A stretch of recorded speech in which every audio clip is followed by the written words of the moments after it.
Heb je er zin aan? Hm? Ja, ja. Ja, je bent een mooie vogel.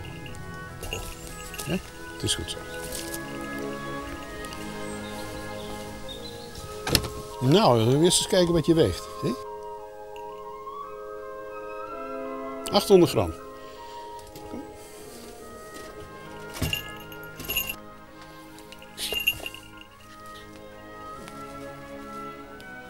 Zo. Heel goed. Stel dat hij wegvliegt en hij is helemaal uit zicht en hij wil op dat moment niet terugkomen, dan heb ik natuurlijk een heel groot probleem. En ja, ik wil toch die vogel altijd graag weer terug hebben, logisch. Dus dan kan ik hem weer terugvinden met het zinnetje. Kom.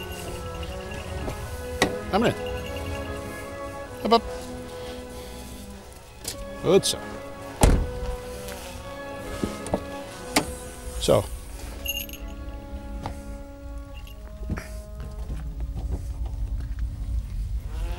Snaveltje intrekken. Heel goed.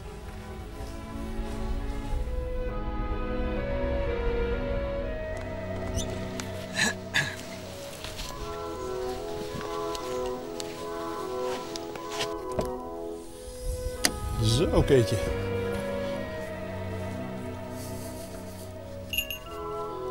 Nou. Dit is Kate, dat is mijn sletvalk, mijn jachtvalk. Hier ga ik altijd mee op kraaien jagen. En het is een mooie dag ervoor. En doe je dit vaak? Ik probeer elke dag met Kate te vliegen. En hoe lang heb je ook Kate al? Ik dacht dat dit is zijn 7e jaar. Dus dat is heel gevaarlijk, want in een huwelijk is het 7e jaar vaak doorslaggevend. Maar tot nu toe gaat het heel goed. Ik heb hem als hele kleine vogel gekregen bij een fokker. Nou, daar heb ik hem opgehaald en ik heb hem zelf afgericht.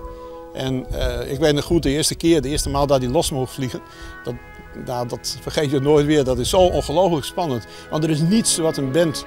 Er is geen enkele reden om bij mij terug te komen op dat moment. Ik heb hem wel getraind. Maar als hij zegt van, joh, zoek het uit. Ik ga mooi naar Denemarken of we gaan naar Scandinavië. Kan ik hem niet tegenhouden. Succes! Dankjewel.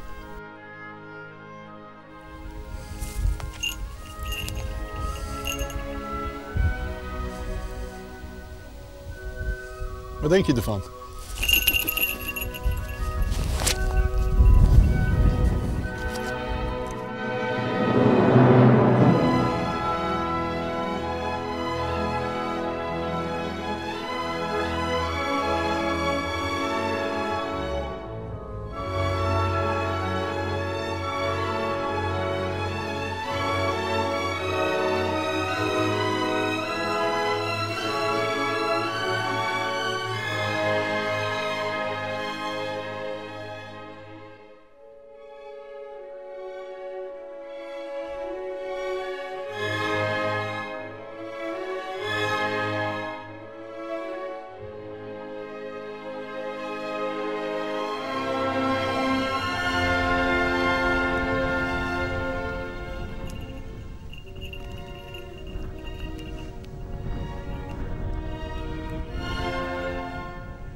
De beloning. Ik ben helemaal gek van die vogel. Dus ik vind hem echt mooi. Hij vliegt ook mooi. Zo, dame, wat denk je ervan? Ja, het is mijn leven en mijn passie. En dat maakt het heel bijzonder.